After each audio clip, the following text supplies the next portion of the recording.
এটাও প্রত্যাশা করি যে নিবন্ধনের মামলাও আমরা ভালো ফলাফল পাবো ইনশাআল্লাহ। এই মামলা নিয়ে যারা দেশে বিদেশে পৃথিবীর বিভিন্ন জায়গা থেকে উদ্বেগ প্রকাশ করছেন, আমরা তাদের উদ্বেগের প্রতি শ্রদ্ধাশীল এবং সম্মান জানাই। আমরা মনে করি যারা এই উদ্বেগ প্রকাশ করছেন তারা নিতান্তই নিজের আবেগ অনুভূতি প্রকাশ করে ভালো কিছুর প্রত্যাশা করছেন এবং এই ভালো কিছুর প্রত্যাশার জন্য 6 তারিখে যদি ফুল বেঞ্চে মামলা শুনানি হয় এবং ভালো কোনো আউটকাম আমরা আনতে পারি, আশা করি সকলেই সাদরে এই ভালো আউটকামকে গ্রহণ করে নিজেরা নিজের মন থেকে খুশি অনুভব করবে। যে নিবন্ধনের মামলাটি আদালতে 3 দিন শুনানি হয়েছে, পার্ট হার্ড ম্যাটার বা আংশিক শ্রুত বলা হয়েছে।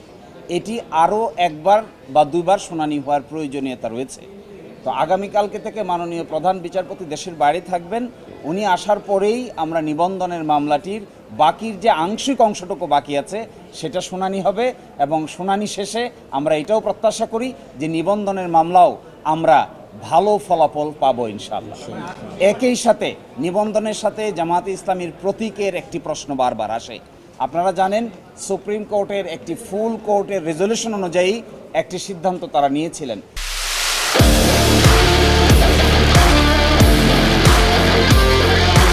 সেই ব্যাপারে আমরা সুপ্রিম কোর্ট সহ নির্বাচন কমিশনকে এটি স্পষ্ট করব যে সুপ্রিম কোর্টে যে সিদ্ধান্তটি নিয়েছেন ফুল কোর্টে, এটি মূলত কোনো আদালতের সিদ্ধান্ত নয়, এটি হলো কিছু প্রশাসনিক কথা। এই আগামীতে যখন নিবন্ধনের মামলা নিষ্পত্তি হবে, একই সাথে জামায়াত ইসলামীর দাড়িপাল্লার প্রতীকেরও নিষ্পত্তি হবে ইনশাআল্লাহ। ইন্টারন্যাশনাল স্ট্যান্ডার্ড মানা হয় নাই, তার চেয়ে সবচাইতে ইম্পর্টেন্ট কথা হলো এই আইনে একটা বিধান ছিল যে যদি আয়োর কাছে ইনভেস্টিগেটিং অফিসারের কাছে কোনো সাক্ষী কোনো জবানবন্দি দিয়ে থাকেন, পরবর্তীতে তিনি আদালতে নাও আসেন, তারপরেও তার জবানবন্দি আদালতে সাক্ষ্য হিসেবে নেওয়া যাবে। আমরা বলেছি পৃথিবীর কোনো বিচারিক সিস্টেমে, পৃথিবীর কোনো ফৌজদারি বিচার ব্যবস্থার ইতিহাসে এইভাবে আয়োর কাছে কিংবা পুলিশের কাছে জবানবন্দি দিয়েছেন কিন্তু পরবর্তীতে কোর্টে এসে সাক্ষ্য দেননি, তার জবানবন্দি গ্রহণ করা যায় না। যদি তা মানা যেত তাহলে জনাব এটিএম আজহার কেন, জনাব কাদের মোল্লা সহ বাকি অনেককেই তারা সাজা দিতে পারতেন না। এই প্রশ্ন এখানে সেটেল করা হবে।